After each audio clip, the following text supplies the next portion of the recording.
de la mañana. Es un gusto y un honor para nosotros poder contactarnos vía Zoom con el amigo y colega, el más grande y más importante referente del periodismo nacional, y me refiero a nuestro queridísimo Alfonso Espinosa de los Monteros, que ha tenido la deferencia de aceptar esta entrevista vía Zoom. Alfonso, amigo, qué gusto saludarte. Buenos días, no sé si me escuchas bien. Pues igualmente el gusto para mí, mi querida Luisa, pues saber que estás en esta señal y que podemos transmitir, dialogar, conversar, en fin, poner en onda al público de algunos de los temas de actualidad. Claro que Aquí me sí. tienes a tus órdenes. Gracias. Bueno, sí, precisamente, imagínate, 56 años tú en el periodismo, en el ejercicio del periodismo, y como tal, comenzaste muy joven y pudiste transmitir, pudiste reportear, pudiste hacer entrevistas a los personajes más importantes de la vida política nacional. Y de todo aquello que has vivido, Alfonso, yo quisiera que tú pudieras ponerte en el contexto actual y decirnos cómo ves, en comparación con todo lo vivido, el momento actual que vive el Ecuador en materia política, con un presidente joven que luego de un gobierno transitorio comienza un nuevo mandato por encargo popular. Bueno, la verdad es que vivimos un momento muy especial porque de alguna manera se está produciendo una transición en favor de la democracia, ventajosamente. El país ha tenido en los últimos años muchos problemas originados por una visión equivocada, diría yo, de lo que hay que hacer en nuestro territorio. Entonces, ahora pues, con este nuevo presidente, joven presidente, como tú has dicho, se enciende una esperanza, porque hasta aquí, en el año y medio que él tiene frente al mandato, ha demostrado pues que está en capacidad de tomar esas decisiones importantes que el país necesita en este momento. Ha iniciado pues con pie derecho, diría yo, y con el apoyo del pueblo que le dio en las últimas elecciones. Sin Entonces, duda, veamos a dónde nos conduce pues ese camino de la esperanza. claro que sí, no, y su mensaje fue muy esperanzador el día de su posesión, el 24 de mayo. Y precisamente yo quiero enfocarme al tema de lo que fue el discurso, la intervención del primer mandatario. Luego ya analizaremos la del titular de la Asamblea, joven también, muy carismático, por cierto, pero centrémonos primero en el discurso que dio el presidente Daniel Noboa el día de su posesión. ¿Qué es lo que más te llegó, Alfonso? Y en materia de la forma de comunicar, que en eso tú eres un experto y un maestro, ¿cómo sentiste o viste la forma de comunicar del primer mandatario en relación a lo que fue la posesión de su periodo transitorio? Bueno, el presidente sorprendió, si se quiere decir de alguna manera, con un estilo de comunicación bastante dinámico, fuerte, muy claro, muy convencido de lo que él quiere hacer y tiene que hacer. Es decir, hubo pues una actitud muy positiva también, porque no se detuvo a analizar el pasado, no se detuvo a hablar de la oposición, no se detuvo, en suma, de los factores que no interesan a la gente en este momento, sino también de lo que tiene que venirse con él, de lo que nos promete, de a dónde nos quiere llevar.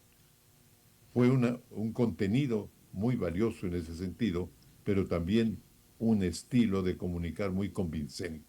Muy Él estuvo, eh, ¿cómo diría yo?, muy seguro, porque a él se le había criticado mucho de que no tenía muchas facultades para la oratoria, pero ahora nos mostró pues que él sí puede comunicar bien y que con ese factor a su favor también podrá hacer una gestión de valor. Hubo una Alfonso, diferencia con la posesión anterior, sin duda, pero esta diferencia va en favor de él. Alfonso, de todo lo que dijo, ¿cuál parte de su mensaje es la que te llegó más profundamente? ¿Qué rescatarías de lo que dijo el primer mandatario y hasta dónde crees que faltó algo por decir? ¿Crees que dentro de lo que fue un discurso que duró un poco más de 20 minutos, algo se escapó, algo quedó pendiente por decir y que seguramente lo irá demostrando con hechos en lo que vaya transcurriendo el devenir del tiempo en estos 4 años para los cuales ha sido electo? Bueno, hubo pues muchos pensamientos que el público aceptó diría yo, con emoción. Yo tomaba en cuenta la visión que el público tenía, el que lo estaba oyendo personalmente allí en el Palacio Legislativo, pero también de los comentarios que se han dado y de todo lo que he escuchado después de esa intervención. Él dijo cosas muy importantes. Lo más importante para mí es que convocó a la unidad, que no se dedicó a atacar a la oposición. Dijo cosas, pero cosas, diría yo, pasajeras que no eran novedad, pero él tuvo un discurso muy positivo, muy positivo. O sea, a la gente le debe haber, le impactó, de hecho, muchísimo ese espíritu de positivo, de acción, de iniciar un periodo distinto, un periodo mejor, en fin, todo eso destacó en esta intervención. La unidad para mí es lo más importante porque en este momento el Ecuador necesita unirse alrededor de esta figura del presidente Noboa, que con su liderazgo puede construir muchísimo en favor de nuestro país, de lo que tenemos que hacer ahora en esta nueva etapa. Entonces, la unidad es ¿cómo te diría? Un, un factor importante en la comunicación, porque él tenía la obligación y lo consiguió de convocar al pueblo a que se una alrededor de él, de que confíe en él y, bueno, enumeró algunas de las cosas que piensa hacer, incluso de obras públicas, pero lo importante fue ese espíritu de unidad que él transmitió a la gente. Lo mismo Alfonso, puedo decir del presidente de la Asamblea. exactamente, ¿qué tal te pareció su discurso? Bueno, es otro joven que promete mucho, la verdad, con un estilo político diferente, diferente. La verdad que en esta transmisión oímos una forma de ser, vimos una forma de ser y oímos una forma de hablar distinta de lo que normalmente hemos visto allí en el Palacio Legislativo y en el seno de la Asamblea Nacional. Entonces, con el presidente de la Asamblea también tenemos nuevas esperanzas, porque él recalcó en el mismo concepto de la unidad, en el hecho de que la Asamblea tiene que unirse al Ejecutivo para afrontar los distintos problemas y circunstancias. Eso es importante y esperemos que haya pues una recepción a esos conceptos para que los legisladores puedan en todo momento contribuir al país. No se trata de hacer alianzas con el gobierno, ni mucho menos. Bueno, se dio ese día, el primer día de la asamblea, se dio de hecho una alianza para elegir a los dignatarios. Pero ya sabemos que esa alianza puede ser muy frágil y que el, el ¿qué diría yo? Pues el estilo de los últimos tiempos es, como hemos visto, el de formar mayorías móviles para cada objeto que va tratando la Asamblea, sobre todo si viene del Ejecutivo. Entonces, allí estamos bien en cuanto a este primer llamado. El país respira un aire de mucha tranquilidad y creo que las cosas van a ir mucho mejor ahora. Alfonso, las redes sociales y los medios digitales han cobrado mucha fuerza en el mundo y Ecuador no es la excepción. ¿Cómo has visto la evolución en materia de comunicación en el país con respecto a este tipo, a estas nuevas formas de comunicar que ya no son las tradicionales, la televisión de señal abierta, la prensa escrita y la radio, que incluso han tenido que irse innovando, haciéndose digitales y creando otras formas y otros espacios de comunicación? ¿Y de qué manera crees o ves que están siendo utilizadas o pueden ser utilizadas por las autoridades, tanto nacionales como seccionales, para poder usarlas de mejor manera y comunicar apropiadamente de aquello que están haciendo en favor del país, desde cada uno de sus estamentos o esferas? Porque lo que no se comunica bien no se vende, y a veces se pueden estar haciendo las cosas bien, pero si no sabes comunicarlas, entonces también tienes palo porque bogas y palo porque no. Así es, sí, pero eh, por lo pronto el gobierno, el nuevo presidente, nos está dando una señal de que quiere hacer las cosas positivamente. Entonces, está utilizando esa comunicación para que el pueblo responda también positivamente a sus planteamientos y a todas sus intenciones como presidente de la República. Ahora, las redes sociales sin duda tienen un peso muy fuerte, cada vez más fuerte, según lo vimos en la última campaña y según lo estamos viendo y lo seguimos viendo ahora. Por lo pronto y en estos días, lo que más veo es mensajes positivos, mensajes en favor de la gestión y respirando esa tranquilidad que decía antes, después de haber oído al presidente de la República en este primer mensaje, en esta primera intervención. ¿Cómo usarlo? Yo lo que anhelaría de todo corazón es que las redes sociales no se conviertan en un escenario de disputa continua y peor de agresión o de insulto, como de alguna manera hemos estado viendo en los últimos tiempos. El país no saca nada con esas peleas o con esas disputas porque simplemente eso no nos lleva a conclusiones claras y también positivas. Insiste en la palabra, aunque abuse de esta palabra del positivismo, pero eso es lo que el país necesita.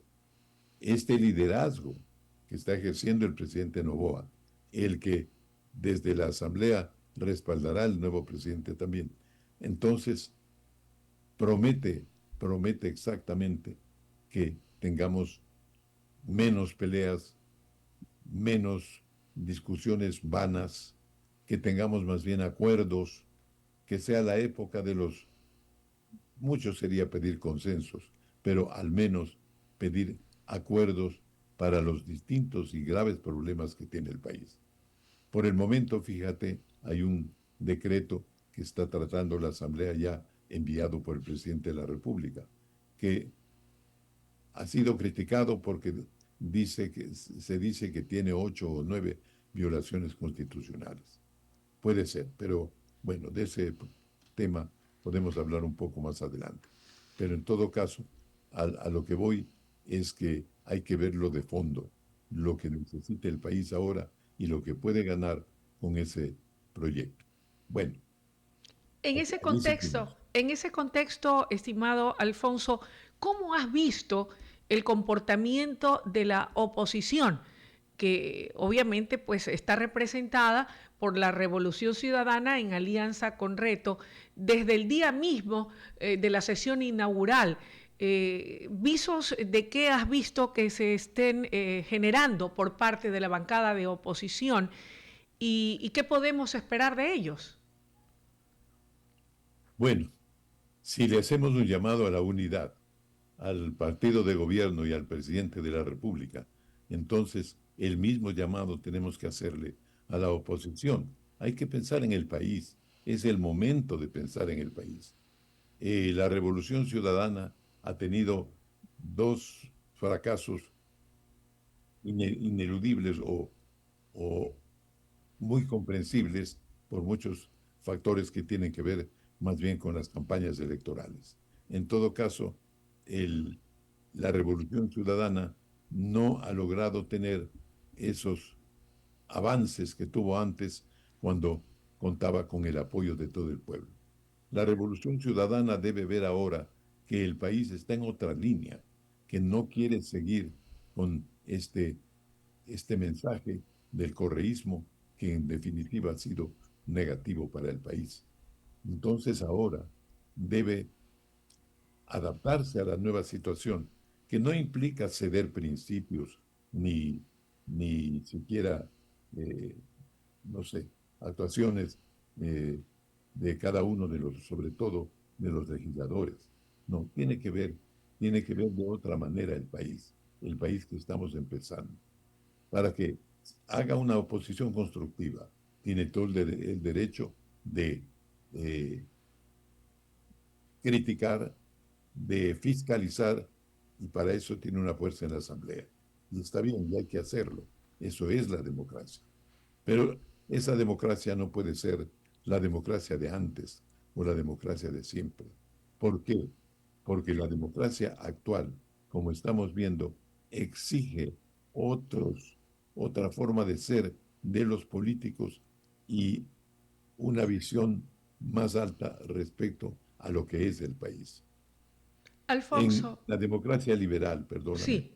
que es lo que hemos vivido, le hemos dado mucha importancia a la elección, al ir a las urnas, etcétera, y ahí nos hemos quedado.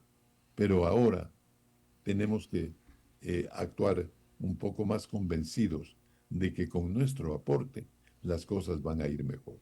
Los que están en la oposición tienen que pensar de esta manera y hacer cosas positivas para el país.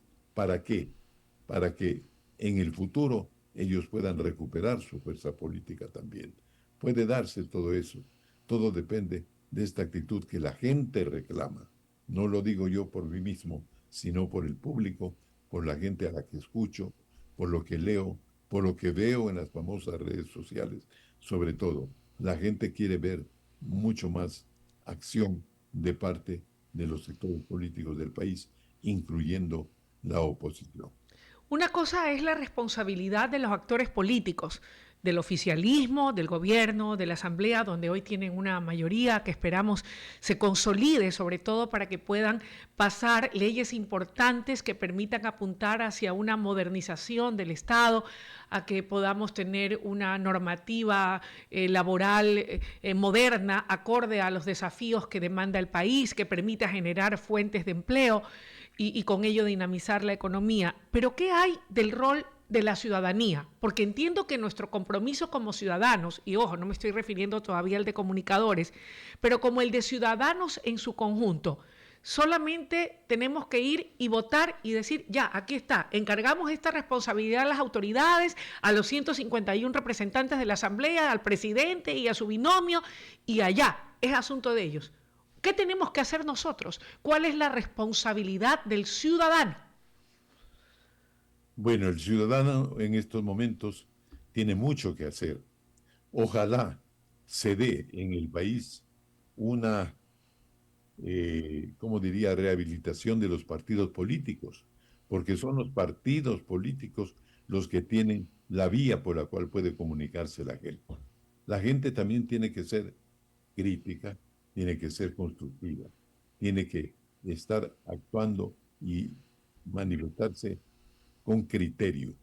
Yo tengo mucha confianza en el pueblo ecuatoriano a partir de los últimos resultados que hemos visto precisamente en elecciones, en las consultas populares y en las elecciones de presidente, vicepresidente y legisladores. Entonces, yo pienso que la gente no es como dicen o como se decía antes, de que no, que la gente no piensa, no tiene criterio, no tiene cultura, bueno, hasta tonto le decían al pueblo. No, no es así. El pueblo está demostrando que tiene mucho criterio, que vota bien. O sea, hay una, una forma de pensamiento que está muy útil, sobre todo para los que están gobernándonos, a quienes tú has mencionado. Ellos tienen que tomar en cuenta esa opinión del pueblo.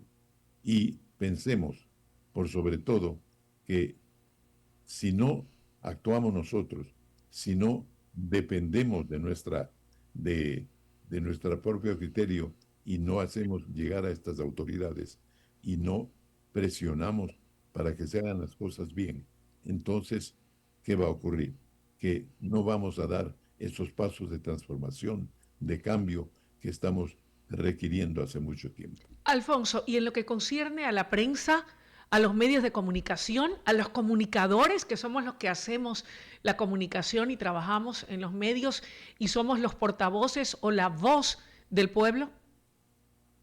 Bueno, los comunicadores con mayor razón tenemos que estar presentes en el escenario político, no tanto para hacer política, cuanto para hacer opinión. Los comunicadores recibimos el, el lenguaje del pueblo, la forma como el pueblo se expresa, y eso trasladamos a las autoridades. Por eso no podemos perder nuestro papel. Hacerlo, desde luego, con mucha responsabilidad, como siempre, actuando, dando opiniones y pidiendo soluciones a los distintos problemas. Desde luego también apoyando, apoyando las cuestiones que en el campo positivo realicen el presidente y la Asamblea por sobre todo. Hay mucho que cambiar. Incluso se ha hablado tanto en la campaña de cambiar la Constitución. Sí, así es, hay que reformarla. Hay muchos asuntos allí que no cuajan con, con estas necesidades que tiene el Ecuador en los actuales momentos. Los problemas de seguridad, los problemas económicos, que por sobre todo nos están presionando en cada momento. La seguridad que tanto preocupa a la gente que se ve víctima de la violencia es algo en lo cual el presidente Noboa ha demostrado que puede ser acciones. Ha conseguido alianzas internacionales adecuadas y ha reforzado a las fuerzas militares y policiales de nuestro país. Entonces, podemos esperar mucho en ese campo. Entonces, el presidente tendrá que escucharnos cada vez que presionemos pidiendo paz, pidiendo seguridad, que termine la violencia. ¿Me escuchas, Alfonso? Sí, sí, sí, te escucho. Perfecto. Alfonso, cambiando un poco la temática, cuéntame, ¿cómo estás ahora? ¿Qué estás haciendo? Te veo muy activo en redes, te veo disfrutando con la familia. ¿A qué te dedicas en este tiempo? Un poco, si se quiere, de ocio, pero yo no creería que es de ocio porque te veo muy activo. Bueno, la verdad que es difícil que un periodista arranque en una etapa de ocio por el hecho de haberse jubilado.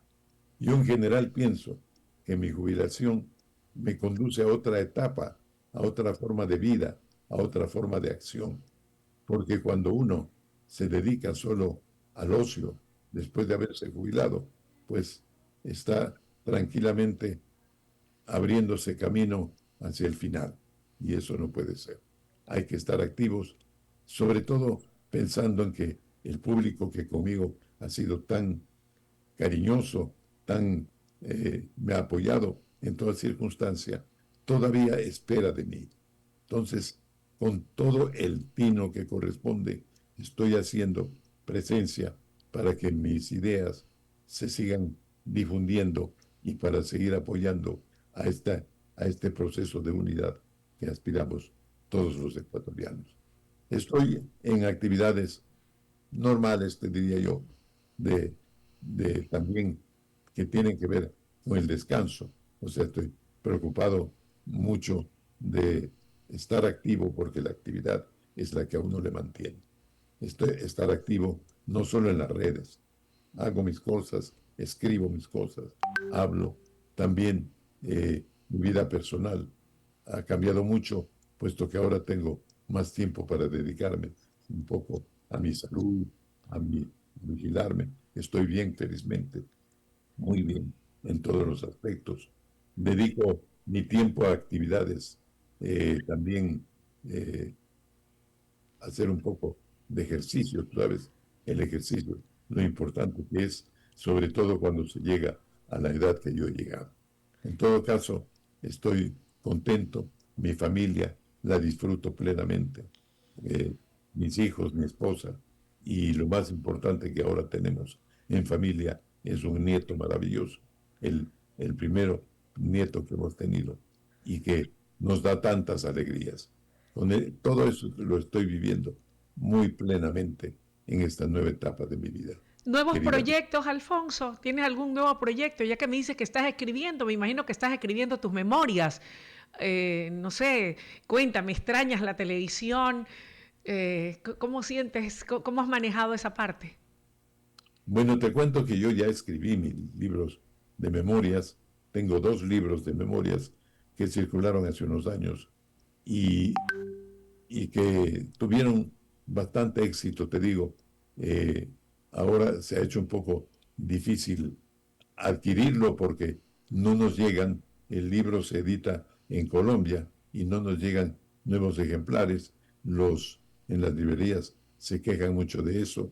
Yo estoy haciendo gestiones y a lo mejor voy a tener que hacer mis propias ediciones aquí sin confiar en la editorial que primero. ¿Pero qué escribes actualmente? Porque me dice que dedicas también tu tiempo a escribir. ¿Estás escribiendo algún nuevo libro? Sí, mira, primero escribí mis 2 libros de memorias propiamente dichas, donde narro muchos aspectos de mi vida profesional y voy contando la historia del país desde tiempos muy antiguos, porque como yo empecé tan joven en la comunicación, entonces mi primera memoria, fíjate, el primer capítulo de mis 2 libros de memorias es del 4 de octubre de 1961, cuando Wow. yo ya estaba en la radio y era un estudiante de secundaria. Bueno, desde allí empiezo mis narraciones, todo lo que yo viví en la radio y después en la televisión, hasta el año 2016. Ahí cerré los 2 libros de memoria. Ese libro está en Amazon. Si a alguien le interesa tenerlo y verlo, pues en Amazon lo puede encontrar con mucha facilidad en este momento. Le recalco que son 2 tomos. Pero ahora estoy escribiendo otro, otro libro, otro legado, que más bien tiene que ver con la televisión. Es decir, después de haber pasado por todas mis experiencias en televisión, tengo mucho para contar a la gente joven, a los estudiantes, a aquellos que quieren entrar en la comunicación. Y estoy escribiendo algo así, que también será un legado respecto de cómo hacer televisión y qué podemos esperar de la televisión en los actuales momentos. ¿Crees que la televisión pueda en un momento dado llegar a desaparecer? Te lo pregunto porque ya lo comentábamos en el interín de la entrevista, cómo el tema digital y de redes lo ha copado prácticamente todo y la gente solo está así y no necesariamente viendo la televisión. O sea, tal vez llegará un momento en que solo sea un grato recuerdo o faltará mucho para eso. No, yo creo que falta mucho para eso, sobre todo en nuestro país. Las redes efectivamente han copado y en mucho, hasta en el aspecto comercial, ¿no? Porque ahora uno entra en las redes y se encuentra con anuncios comerciales más que con otras cosas, ¿no? Entonces, eh, naturalmente que tienen una fuerza que va siendo cada día superior, pero eso no quiere decir que va a desaparecer la televisión. La televisión tiene muchas ventajas para el público. Las redes tienen alguna desventaja que para mí es muy delicada, porque a veces en las redes cada cual se siente o se cree un medio de comunicación y habla y dice lo que quiere. No importa si está confirmado, si es una noticia, pero se adelanta a decir cosas incluso manipuladas. Entonces, frente a eso, el, el que sigue las redes siempre tiene la confianza de llegar a la televisión a la hora del noticiero para confirmar lo que le están diciendo, si es que ya se ha enterado por vía de las redes. Y si no, pues de todas maneras, para seguirse informando como siempre y como cada día. La televisión es una especie de compañía. Las redes no. La televisión es una compañía casi personal que uno tiene. Y cuando llega la hora del noticiero, automáticamente está aprendiendo el noticiero para poder enterarse de las cosas. Entonces es difícil que desaparezca a corto plazo la televisión y nunca creo que desaparecerá, porque ya recalco, para las redes necesitamos entender, manejar el teléfono, la computadora. Para la televisión no. Solo hay que prender el aparato y automáticamente tenemos lo que deseamos. Aparte, Alfonso, pues, la sí. televisión tiene los elementos de entretenimiento y de educación que también son muy importantes para el público. Enhorabuena, en todo caso. Alfonso, el tiempo es nuestro peor enemigo aquí en un medio de comunicación y tú lo sabes perfectamente, pero qué gusto, qué alegría el haber podido compartir contigo esta entrevista y te deseo lo mejor, te envío un abrazo muy fuerte, muy cálido y ojalá pueda dártelo personalmente, ya sea que yo vaya para Quito o tú nos visites por acá, acá en Guayaquil. Será un verdadero gusto, mi querida Luisa, pues tenemos una vieja amistad y hemos compartido tantos escenarios de la noticia, ¿no? Hemos Sí, vivido prácticamente juntos una etapa, eh, digamos, creativa, porque la televisión y el periodismo es eso, por sobre todo. Yo te he visto crecer, desarrollarte y en definitiva ver cómo tú le estás ofreciendo al público esa comunicación que el público requiere ahora más que nunca. Te agradezco mucho esta, eh, esta entrevista y sobre todo espero que haya satisfecho a los intereses del público y a tu interés personal como entrevistador también. Mi querida siempre. Luis, ese abrazo personal queda pendiente. En cualquier momento nos estamos hablando en Guayaquil o en Quito. Muchas gracias. Gracias a ti. Amables oyentes, era la intervención de Alfonso Espinosa de los Monteros, presente esta mañana aquí en WQ Radio. Qué grato siempre conversar con él. Vamos a una pausa y enseguida volvemos con más aquí en WQ Noticias.